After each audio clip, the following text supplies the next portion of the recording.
ನಮಸ್ಕಾರ ಸ್ನೇಹಿತರೆ. ಅಂಶುಮಾನ್ ಗಾಯಕ್ವಾಡ್ ಭಾರತ ತಂಡದ ಮಾಜಿ ಕ್ರಿಕೆಟಿಗ. ಇವರು ರಕ್ತದ ಕ್ಯಾನ್ಸರ್ನಿಂದ ಬಳಲುತ್ತಿದ್ದು, ಇವರ ಚಿಕಿತ್ಸೆಗೆ ಬಿಸಿಸಿಐ 1 ಕೋಟಿ ರೂಪಾಯಿ ಬಿಡುಗಡೆ ಮಾಡಿದೆ.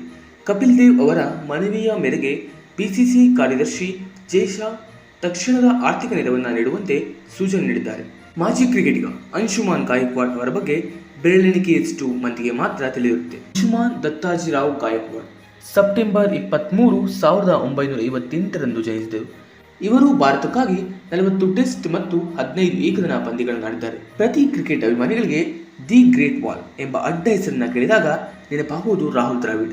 ಆದರೆ ಆಶ್ಚರ್ಯಕರವಾಗಿ ಅಂಶುಮಾನ್ ಗಾಯಕ್ವಾಡ್ ತಮ್ಮ ವೃತ್ತಿ ಜೀವನದಲ್ಲಿ ಬಹಳ ಹಿಂದಿಗೆ ಈ ಹೆಸರಿನಿಂದ ಪ್ರಸಿದ್ಧಿ ಪಡೆದಿದ್ದರು. ಬ್ಯಾಟರ್ಗಳ ಬೆವರಿಳಿಸಿದಂತಹ ವೆಸ್ಟ್ ಇಂಡೀಸ್ ಬೌಲರ್ಗಳ ಎದುರು ಇವರ ರಕ್ಷಣಾತ್ಮಕ ಆಟಕ್ಕೆ ಭಾರಿ ಪ್ರಖ್ಯಾತಿ ಗಳಿಸಿದ್ದರು. ಅಂಶುಮಾನ್ ಗಾಯಕ್ವಾಡ್ ಜನವರಿ 1, 1985ರಂದು ಕೋಲ್ಕತ್ತಾದ ಈಡನ್ ಗಾರ್ಡನ್ಸ್ನಲ್ಲಿ ವೆಸ್ಟ್ ಇಂಡೀಸ್ ವಿರುದ್ಧ ತಮ್ಮ ಚೊಚ್ಚಲ ಟೆಸ್ಟ್ ಪಂದ್ಯವನ್ನು ಆಡಿದರು.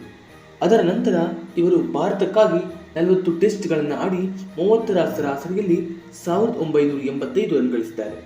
ಕುತೂಹಲಕಾರಿ ಏನೆಂದರೆ ಡಿಸೆಂಬರ್ 1984ರಲ್ಲಿ ಇಂಗ್ಲೆಂಡ್ ವಿರುದ್ಧ ಕೂಡ ಅದೇ ಸ್ಥಳದಲ್ಲಿ ತಮ್ಮ ಅಂತಿಮ ಟೆಸ್ಟ್ ಪಂದ್ಯವನ್ನು ಇವರು ಆಡ್ತಾರೆ. ಕೆಲವು ಆಟಗಾರರಿಗೆ ಮಾತ್ರ ಇಂತಹ ಸದಾವಕಾಶ ದೊರೆಯುವುದು ಎಂದರೆ ತಪ್ಪಾಗಲಾರದು. ಜುಲಂಧರ್ನಲ್ಲಿ ನಡೆದಂತಹ ಭಾರತ-ಪಾಕಿಸ್ತಾನ ನಡುವಿನ ಟೆಸ್ಟ್ ಸರಣಿಯಲ್ಲಿ ಸೋಲಿನಂಚಿನಲ್ಲಿದ್ದಂತಹ ಭಾರತಕ್ಕೆ ಬೆನ್ನೆಲುಬಾಗಿ ಕ್ರೀಸ್ ಕಚ್ಚಿ ನಿಂತಿದ್ದು ಇದೇ ಅಂಶುಮಾನ್. ಈ ಪಂದ್ಯದಲ್ಲಿ ಮೊದಲು ಬ್ಯಾಟಿಂಗ್ ಆರಂಭಿಸಿದಂತಹ ಪಾಕಿಸ್ತಾನ 337 ರನ್ ಕಲೆ ಹಾಕಿತ್ತು. ಆದರೆ ಭಾರತಕ್ಕೆ ಉತ್ತಮ ಆರಂಭ ದೊರೆಯಲೇ ಇಲ್ಲ.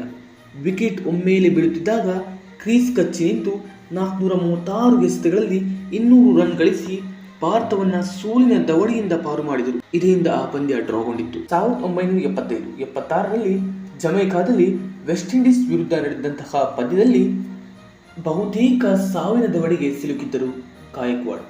ಇವರು 81 ರನ್ ಗಳಿಸಿ ಬ್ಯಾಟಿಂಗ್ ಮಾಡುತ್ತಿದ್ದಂತಹ ಸಂದರ್ಭದಲ್ಲಿ ಎದುರಾಳಿ ವಿಂಡೀಸ್ ಬೌಲರ್ ಎಸೆದ ಅಪಾಯಕಾರಿ ಬೌನ್ಸರ್ ಗಾಯಕ್ವಾಡ್ ಅವರ ಕಿವಿಗೆ ಬಡಿಯಿತು. ಗಾಯದ ತೀವ್ರತೆ ಎಷ್ಟಿತ್ತೆಂದರೆ ತಕ್ಷಣವೇ ಇವರನ್ನು ಆಸ್ಪತ್ರೆಗೆ ಸಾಗಿಸಲಾಗುತ್ತೆ. ಬರೋಬ್ಬರಿ 48 ಗಂಟೆಗಳ ಕಾಲ ಐಸಿಯುವಿನಲ್ಲಿ ಜೀವನ್ಮರಣ ಹೋರಾಟ ಮಾಡಿದಂತಹ ಇವರು ಅಲ್ಲಿಂದ ಬಚಾವಾಗಿ ಬರ್ತಾರೆ. ಗಾಯಕ್ವಾಡ್ ಅವರು 1992-96ರ ನಡುವೆ ರಾಷ್ಟ್ರೀಯ ಆಯ್ಕೆಗಾರರಾಗಿ ತಮ್ಮ ಸೇವೆಗಳನ್ನು ಸಲ್ಲಿಸಿದ್ದಾರೆ. ಅಂಶುಮಾನ್ ಗಾಯಕ್ವಾಡ್ ಕ್ಯಾನ್ಸರ್ನಿಂದ ಗುಣಮುಖರಾಗಿ ಬರಲೆಂದು ಹಾರೈಸೋಣ. ಇದರ ಬಗ್ಗೆ ನಿಮ್ಮ ಅನಿಸಿಕೆ ಕಮೆಂಟ್ ಮಾಡಿ. ಚಂದಾದಾರರಾಗುವುದನ್ನು ಮರಿಬೇಡಿ.